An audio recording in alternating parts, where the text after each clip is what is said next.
Good morning, good morning. Good session so far, everybody happy? Energy in the room? Good, what an amazing conference. Have you ever been to such a good conference party as last night? Everything is so slick, everything is so slick. So, what we're going to talk about today is risks and problems. As you can see, I wrote a really clickbait title. I thought this is what's going to draw people in, risks and problems. And why I want to talk about that, and this is me by the way, is because I saw this quote at a conference a short while ago by Gary Hamel. And this kind of sums it up for me, that we've modernized a whole stack of things. We're bringing so much of the way our organizations work with users and customers and so on. We're developing that with agile approaches and so on. Behind the scenes, I mean, you might disagree with me on this, I'm sure. I'm sure everybody's organizations are perfectly agile. But I reckon, I've just got a hunch, just a slight suspicion, that there's a hell of a lot of very old-fashioned waterfall management underpinning very good agile projects. And I like taking a look at that stuff. Because if you think about it, this is what happens if you take a very waterfall approach to risk management. This is what a waterfall looks like with a risk plan. Okay? You're just building up stuff, and you've done this enormous great plan at the very start here. If anything does go wrong during this project, you're really screwed. I mean, this is it. I mean, it looks really solid, it looks amazing, but one problem, and you get into a nightmare. And so I want to look at, are there more agile, responsive, iterative approaches that we can take to the way that we manage risk and that we address problems on projects? What can we learn from the way that we deliver our software in a very agile way to that governance layer? How can we apply that to the governance layer? So the mission I've set for us today. First of all, let's understand where stakeholders are at. What are the problems they perceive, and what are the problems that we have with them? Then let's go right back to principles. What are these agile principles that are working for us in delivering the actual software? And what can we do today that would develop a simplest thing that might work that we can actually start trying next week? Now I want to set some expectations in this bit here. This is the key word, okay? Don't go expecting me to be a Woody or anything like that, or a Gert. I'm not an academic who spent 10 years thinking about this, or a software expert who spent 20 years. I'm someone who's out there doing projects, and I've got some ideas, and I've got some things I think we can try. And I want us to start with that next week, and then using the way we work, our agile principles, iterate that and share.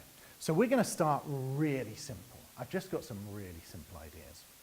Now, first of all, we need to think about this stakeholder issue. And I want to, let's talk a little bit about, very simple examples. Let's talk about at home. At home, I've got a very tough CEO. I mean, really on my case the whole time. I mean, really, sits around very casually, but I mean, really very bossy, very bossy. Now, one of the things is she likes to come out, when I'm going out for a walk in the forest nearby, she likes to come out with me. She gets very excited about this. But when you're out there, I mean, a forest, there's lots that's going on. I mean, it's a wild place. Things can happen. And there's one day we're out on the walk, and suddenly there's a dog.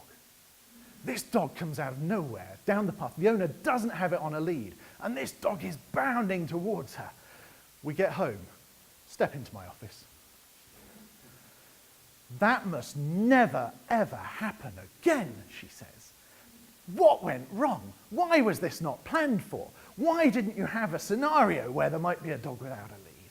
This must never happen again. Okay, everything's fine for a while. Then again, we're out another time, and she sees a tree, and she scampers up it, and then she's up there, and she thinks, "Whoa, this is a bit high. How do I get down from this?" And, there's a little while, and eventually she plucks up the courage and does it. But we get home, and she says, "I've written you an email." In fact, I've emailed the whole team. I've emailed the whole team because this is just disgraceful. This is the second big problem we've had in just a few weeks. You're clearly not on top of things. I mean, I've called everybody together.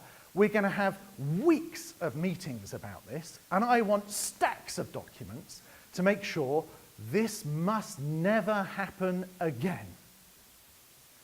And everything's fine for a few weeks. But then, there's a car. And and scares the bejesus out of her, and she comes running. I'm called into her office again, and she shouts at me, "What happened here? This is the third problem there's been in as many weeks. This is a crisis situation. I'm calling into question your position within this home, and things are on the line. I need to see you step up. This must never happen again." So that's my very, very tough CEO. I mean, I don't know, does that ring true for any organizations you've experienced at all? The top cat, boss cat, in charge of things? But the thing is, so I respond to her, you know, because the job's on the line. She's told me this. She's called the meetings. She's made me prepare lots and lots of documents about this. And so we now have a risk plan that looks like this. So this is our preparedness. And these are the risks we've identified on the project. So, you know, I'm feeling pretty confident that we're now prepared for all the things we've identified. And if ever there is another dog not on a lead, or if ever there's another high tree she fancies going up, or if ever there's another car, I think we're fine. I mean, we've got those absolutely planned out. I mean, you should see, there's Word documents on our shared drive. I don't think she's read them, to be honest. And there's a spreadsheet where all this is set out. I don't think she's looked at that, actually, for a while. And we have meetings about it, but I swear she doesn't listen to a word I say. However, I've done the planning. We must be absolutely fine. Now, this is what happens with this idea of there must never be a risk, and this must never be allowed to happen again. Now, if you remember back to Gert's keynote yesterday, he was talking about this, and he was talking, bless you, okay? He was talking about how there's this thing of risk, which is like the casino thing. It's stuff you know is going to happen, and you can predict it, and uncertainty. And really, what most organizations have trouble facing is that uncertainty part of it. They're always planning for yesterday's risks. You know, like the banks with their future exchange rates and things. Everything lags. So how can we change that assumption and get ahead of this? And changing the assumption is really the very start of this. So we need to change from this idea that risks are rare to the idea that risks are expected. And that's a very difficult leap for an organization to make. Now, in terms of changing culture, in terms of changing these assumptions, like every other change, it starts with communication, the way that you talk about things within the organization. So in every day within the organization, we need to start changing that conversation. So we need to start, when we hear, "This must never happen again," we need to change that conversation to, "This may well happen again." You know, and how does that change your organization's feeling about preparing things, about discussing things, rather than just having a Word document on a shared drive somewhere that no one looks at? If this is going to happen again, we'd better be a little bit more ready than that, and we'd better think around, because lots of new, unpredictable stuff may happen as well. And that's the key. That's where the problems lie. So how are you going to approach that?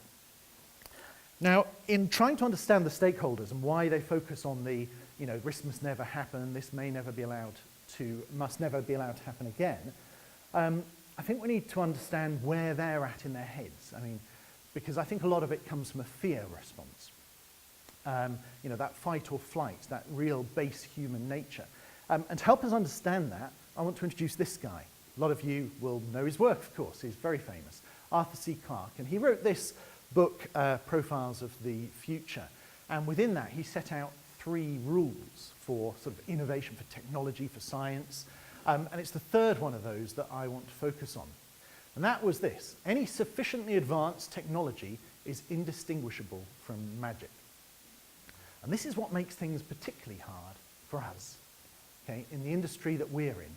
Because to a lot of our stakeholders, what we've got is sufficiently advanced technology that to them is indistinguishable from magic a lot of the time. And so if we plot that out, as things go from simple to complex, they go from normal to magic in their heads. And let's look at how they respond to this. So any CEO basically has two opposing thoughts in their head at a time. This is magic, so it will magically work. At the same time, they're thinking, oh, this is magic, so it's absolutely terrifying. And so that's what's governing their response. First, there's this assumption that magic doesn't fail. It's always going to be fine. There's never going to be a problem. And then there's the situation of, oh my God, it's all going to go wrong, that sits nagging at the back of their head. And that dichotomy is what sets up a lot of our problems. If we map that out, modes of transport, bikes, they can understand a bike. They get on a bike, yeah, fine, poodle along, and you need to pedal. Few things can go wrong with it. They can probably, patch up a puncture. They can probably pump up a tire, maybe oil the chain, that sort of thing. They can understand that. That's fine. Car, they can understand roughly how it works. There's an engine, it makes the wheels go round, and that makes the car move forward, steering wheel turns it, brake stops it, and so on. They might not be able to repair all of it, but they can roughly understand what a mechanic says when he says, the clutch is wearing out and we need to change it. Okay, there's a bit in there, it's mechanical, you'll take that out, put that bit in, and then it'll be fine. Or, the brake pads are wearing low. Most people can understand what that is. And so you're not yet into the magic territory, but planes, to most people, are magic. Okay, even people that are pretty rational, intelligent, educated, get on a plane and clutch the armrest like this. You just see this extra level of stress there. And they kind of know the science behind it. They kind of know it can take off. But it's such a complicated thing to most people that it becomes in the realm of magic. And just, you can see that in the way things are reported. Commercial air flight is pretty much one of the safest modes of mechanized travel. Last year, 2017, there were 0 deaths worldwide on commercial airliners. And that's been a trend that's continuing with a slight blip, thanks to Malaysia Airlines, but a slight blip. But most of the time, the trend has been it's getting safer and safer and safer. And 2017 was the safest on record. Are cars that safe? No. But people just don't worry about them as much, do they? Because they're not in the realm of magic. And so if you transfer this to what we're doing, in terms of the way stakeholders see it, they could understand when customers had to come in somewhere, talk to somebody, there was a form to fill in, and that was how the service was managed. Then things went up, they could understand the idea of a call center. People would phone in, there's a form to fill in, and a thing stepped through on the computer, that's fine. But a digital service to them is in the realm of magic to many stakeholders. And that gets back to this thing of, it will never go wrong because it's magic, and then at the same time, it's really terrifying. So that's where the kind of overbearing approach and slightly uninformed approach to risk management comes from. I mean, just think of it in terms of some of the technologies we use. When you used to post a letter, if it hadn't arrived within a few days, it's like, oh, okay. Send an email now, and if it's not there in seconds, you're fuming. And we've got all these raised expectations when magic is introduced. And this is our response, generally. It's incredibly frustrating, when you're called into these meetings and when you're busy doing the doing, and you've got a fairly, what Gerd talked about yesterday. You're the practitioner, the expert practitioner, who has this intuitive response to what we need to worry about, what we need to focus on, what we need to plan for. And you're interacting with stakeholders who want the evidence base. They want the documents, the spreadsheets, and they want all the evidence behind that. And this is the interface between those two. So that's the problem that we need to fix and how we're going to fix that. Well, what I thought about in terms of preparing for today was that I think we really need to go back to the very basics. And if we're going to design an approach to risk and problem management, we need to start right back with the Agile Manifesto. And there, essentially, we're talking about, we've got to have these individuals' interactions over processes and tools. That's why the tool I'm going to suggest is very lightweight. But the idea is to have the conversation around it and have it be the prompt for us. And then always we're focusing on the end product, the working software, over comprehensive documentation. Those spreadsheets, those documents that nobody ever looks at, they're not useful to us. We need to have the thing that's going to support us in delivering the working software. And customer in this case, think about that as the stakeholders for us, the customer in terms of the risk management. So collaboration with them is more important than negotiating the detail of every little interaction, every little report. It's that constant collaboration. And then this is the key. we've got to respond to change. Rather than just having a risk management approach at the beginning of the project, we've got to see that it's always fit for purpose and always be testing it and refining it. And that's the way we're going to improve. So if we draw out of that some principles, we've always got to start by focusing on user needs. We've got to make the information visible and usable. And usable means accessible as well. It's not got to be something that you've got to remember to go and dig out once a month. It's got to be there. It's got to be there in the moment, and everyone should be able to understand it. We've got to work on this in iterations. We've always got to be improving it.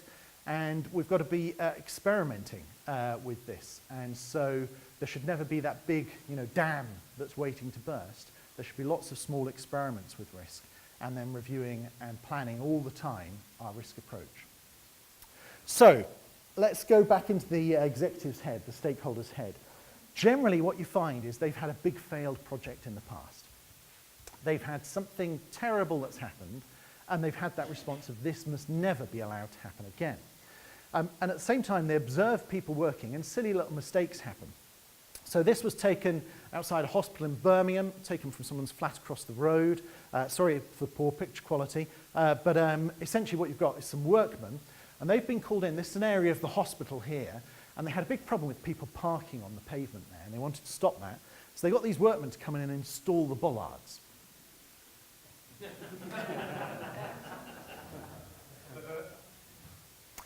So silly mistakes happen, and that's kind of life. And you can't design out the mistakes, but you can design in a way, the heuristics that Gert talked about for finding them, spotting them, and working around them.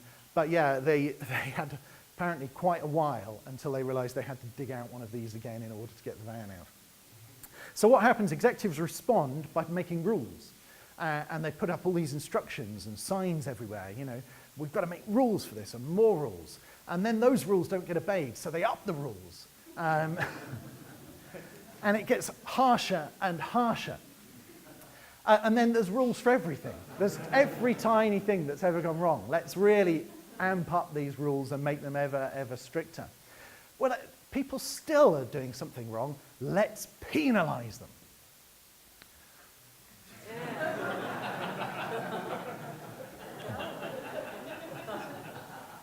Mistakes are still happening. Okay, let's embarrass the people who make the mistakes so they'll never want to do it again. That's actually genuine. There we go. That's the close-up of the bit at the bottom. So they're threatening to put you on YouTube if you pee out in the street, okay?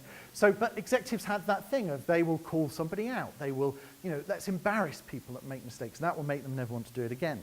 But then what happens within the organization is you get the people that want to please those executives. And so things get tougher because you get these kind of enforcers coming in, and they're kind of over-enforcing the rules that go on. So at this scale of this picture, that's a bit grainy, but that's a funeral procession. And these are parking attendants taking away the hearse. So people get really, but this happens in organizations. You get an executive who said, well, this must never happen. And then people lower down over-enforce that. And that can be a problem. And then you get really, really over-the-top rules and warnings and caution. Just, where did that one come from, okay? But then what happens as well is the organization starts to grind to a halt. Because people are worried, well, I better be really careful and overcautious. Things grind to a halt. And so what happens is only the mavericks can get anything done. And all the time, you find these people in the large organizations that the only ones able to move forward are the ones willing to quietly break the rules and risk things themselves. They're risking their careers, they're risking all sorts of things. But it's amazing. Whatever you try with all of this, things still go wrong. And it's often silly little things that, in retrospect, should have been spotted, isn't it? All the time, after some incident, big or small, you look at it and you go, oh, God, that was really stupid. We should have spotted that. I want to give you an example. Local authorities, government, they will have incredible amounts of rules, processes, really solid processes. In Wales, of course, Obviously they need to produce road signs like anywhere, but they need to do them in 2 languages, English and Welsh. And they need to do that for all the road signs. Now, in the factory where they make the road signs in Wales, they're not bilingual. They don't speak Welsh. So what happens is they work out what the road sign is they need, and they email what needs to be on the sign to a translation agency. And the translation agency emails back the Welsh, and they put it on the sign. So in Wales, there is this road sign, and this is absolutely genuine. And so they emailed off this in English, and what came back was, I'm out of the office at the moment, and I'll reply to your email on Monday.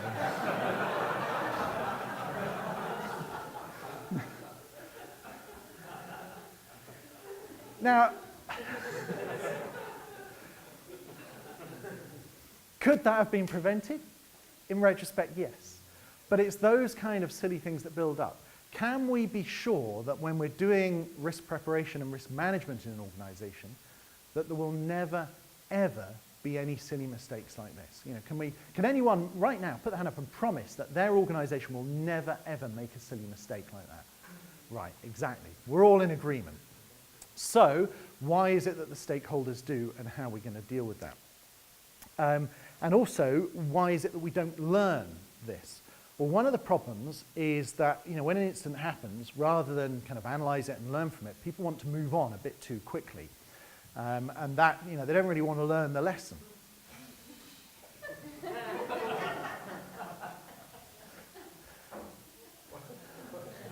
I just like to wait for the ripple on this one. So those that haven't spotted it yet, is the lesson there. So all the time, we're not willing to stop, learn, review, see what we can learn, see what we can improve. There's kind of wish of, brush it under the carpet, because people fear being blamed, they fear the punishment. And punishment is an issue, because if people are, they're there, they've made a mistake, they just don't want to let anybody know. Let's brush this under the carpet. And at the same time, what the executives see is often people have come in with rah, rah, rah, agile, religious approach, whoa, it's a miracle, it's a miracle. And what the executives see are things like this. And so they're mistrusting of, wow, we've got this amazing new approach, it's like a religion, it's amazing. So these are the things we've got to get past, and we've got to take a more sensible approach to risk than we've been seeing here. And we've got to take an approach that's a little bit like this. Okay, the prize is there, it's worth taking, there is some pretty serious risk, but just with a few precautions, surveying the landscape, being aware, we can go there and get the cheese before any bugger moves it. Going back to our principles here. We've looked a little bit about what the stakeholders are, what the problem is, what they're thinking about, how they're thinking. Next, I want to look at making the information visible and usable. So if we're thinking that there are risks out there, and often small ones that can turn into bigger ones. There's one customer we've been helping with an incident that they had, and it turned into a big thing, but it started as a really, really small, silly mistake. And if you do a very big waterfall planning process up front, where you've got this big document, and you're not taking the more agile, iterative approach, you end up missing some of the smaller things. You think of massive risks, massive change, massive problems, big, massive political things, economic things, and not really thinking about the smaller, sillier stuff that can come up too. And you're not really using the intuition of the expert professionals. Do you remember Gerd talked about this yesterday? We've got to use that intuition and heuristic, I can never say that, heuristics that they know about, that they intuitively sense. And so what I want us to take is an approach that's really quite simple. I mean, I'm being frank, an 11-year-old could have designed this and could have taken this approach. And I want us to do the kind of thing that we do with everything else. The idea of information radiators. Let's get the thinking out there on the wall. Let's get the planning on the wall. Let's do it in a way that anybody can walk up to this and understand roughly what is going on and make some kind of useful contribution. So what I'd like to suggest that we give a go is just simply approaching risk as a radar. Rather than having a huge spreadsheet, has anyone got huge spreadsheets of risks and scores and things like, yeah, I have. You see that so often going to clients, and if you're in-house, you see that sort of thing as well. So rather than having that nobody really ever looks at until they've got to go to the stakeholder meeting, what I want is for us to have something on the wall, something visible that the whole team can see. And I simply propose this. And this is us. We're on our flight path here. And we, there are risks around us. And we've got this radar where we're aiming to sense them. And I suggest we simply divide it up as risks that are coming to us from the outside world are in front of the plane. Internal risks that are coming to us from within the organization are coming from behind here. And the nearer they are to the plane, the nearer the risk is. The bigger the thing on the radar, the bigger the risk is. And we've got a rough idea, is it going to hit us head on or is it going to pass by close to us, that you can adjust from there.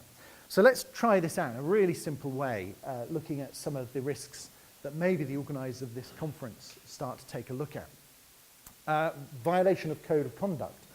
I mean, some idiot gave a really daft speech yesterday about toilets. I mean, can you believe, at the lightning talks? And that could have got really close here unless he'd been very careful.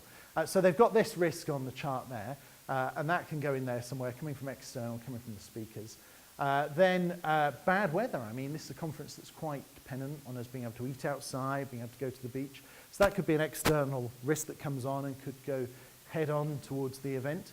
And maybe a key team member being unavailable during the conference. It's quite a very tight-knit team. Everybody has their bit to play. And that's an internal risk coming from behind and could come head on there.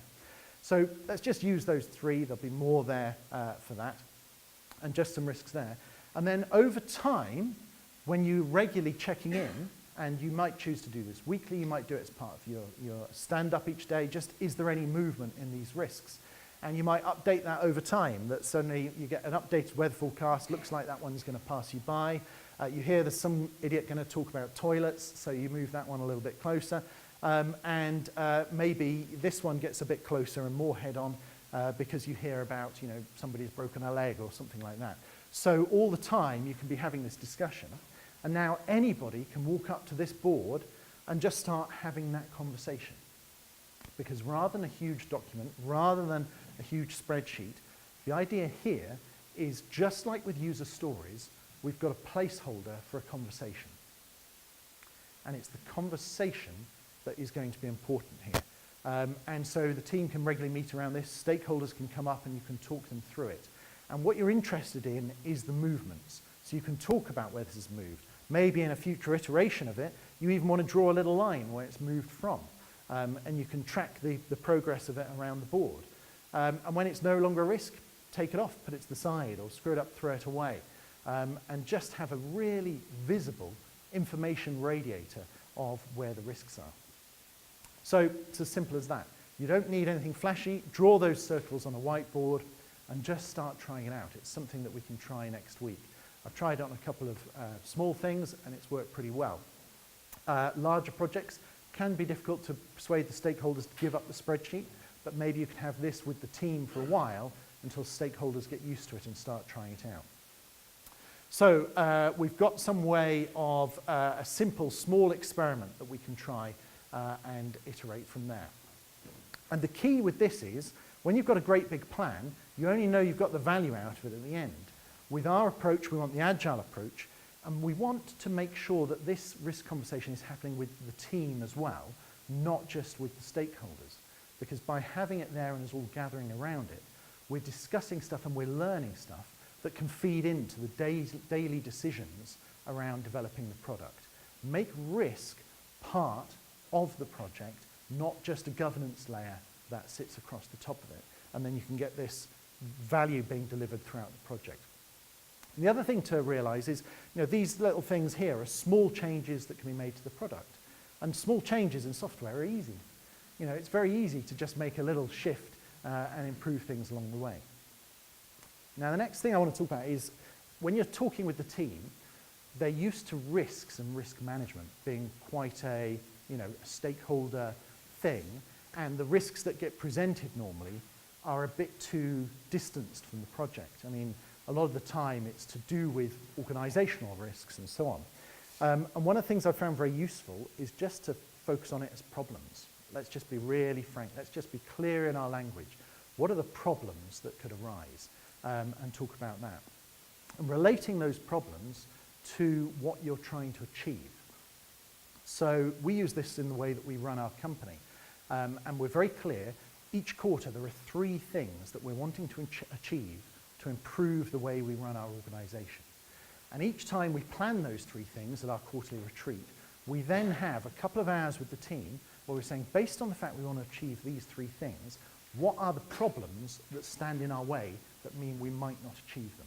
And just by creating problems as a very open conversation where you're expecting there to be problems raised, rather than, my door's open, if you think of any problems, let me know, you're starting a session, you're starting this expectation that we are going to have problems, but we're going to get through them as a team together and we're going to address them.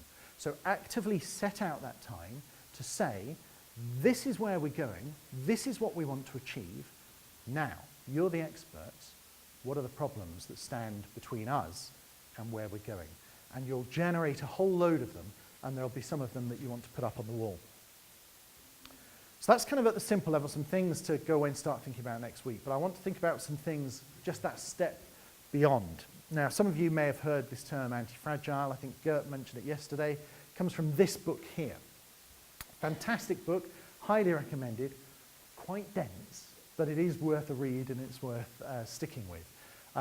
And so I'll leave that on for a moment if you want to snap it and add it to your next book order from your local caring bookshop, of course. Think about it in this way. This, in fact, I showed this in my talk yesterday, but this is the H5N1 virus. But any virus, any thing that infects the body, triggers an immune response. And anti-fragile is about using things that happen to you, using chaotic events that come from the outside world, and instead of letting them damage you, using them to make you stronger. And this is what vaccines are about. Vaccine is about infecting your body with a very, very small, weak amount of a problem, and your body responds and learns and makes itself stronger, develops the immune system. So what would it be like if we took that approach to risk in our organization? What would it be like if, as responsible product owners, responsible delivery managers, we took the approach of, we've got to make sure that risk is seen as a pretty much daily thing, not as something that will hopefully never happen. And if you think about it, a lot of the risk in teams, in the delivery, is about what's up there in somebody's head, the team member's head. And you just, I'm sure there's one person on all our teams that we hope and pray is never off sick. Oh my God, everything will grind to a halt if they're off sick on this day. And that is a big risk to the project. And there are other similar risks, small risks that can be addressed. Now, instead of hoping and praying it never happens, what if you text them one morning and said, hi, it's me. We want to test our resilience. Please don't come into work today. Go to the cinema, switch your phone off, watch your favourite film on us, and use 20 quid expenses to buy a lunch or something. Go and do something nice. But please, this is on the condition, you keep your phone off and you do not check email. See you tomorrow. It's just random little tests, little vaccines for the system where you're putting in little bits of risk. And that idea comes from, Netflix have their Chaos Monkey. And they have this idea that their servers and their server farms are just so vast. Think about what they need to serve people, the applications, the content. It's enormous. So how are they possibly going to cope if servers go down? So they wanted to be more sure than just planning for it. They wanted to make sure by making exist the chance that any server could go down any day. So they wrote a software program which they've now outsourced called the Chaos Monkey.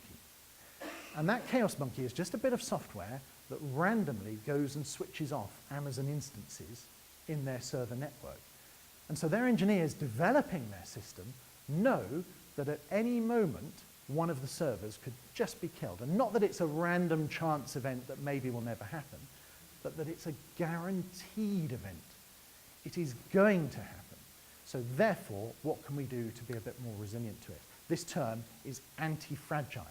So using something that could be an adverse event to make you stronger. Inoculating your system against a problem. So think about the problems in your team, and rather than just thinking, what can we mitigate? How can we deal with that if that does happen? Why not make it happen in a small way that's less risky and see what happens and learn from that? That iterative, agile approach to risk management kind of flips it on its head, and it feels a little bit crazy at first, like, what? So I'm going to go in and I'm going to make something risky happen rather than prevent it. But that's what will inoculate your organization, inoculate your team against the larger risks from happening. And at the end of the day, all that we care about is that our CEO sleeps soundly at night. So that rounds us off for now. Those are just some simple ideas. I wanted to go away. If you can, try out just a simple radar approach with your team. Look at the risks that are on your project, in your organization. Are there ways you can inoculate against those risks rather than just develop a big plan against them? What would it be like if your team knew that a risk was guaranteed rather than just unlikely? Take some of those ideas away, experiment, tweet back to me. There are my details there. I would love to hear about stories of things you've tried. But also, we have a few minutes now where I'd like to hear about other small experiments that have been tried. What are things that you're doing that are working for risk?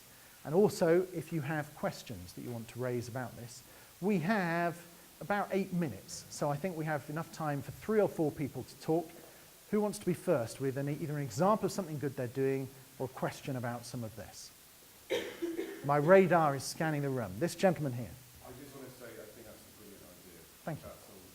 We've got some really long spreadsheet risk log. And we have these sort of every so often risk log discussion meetings, and they get less and less frequent because they're not much fun.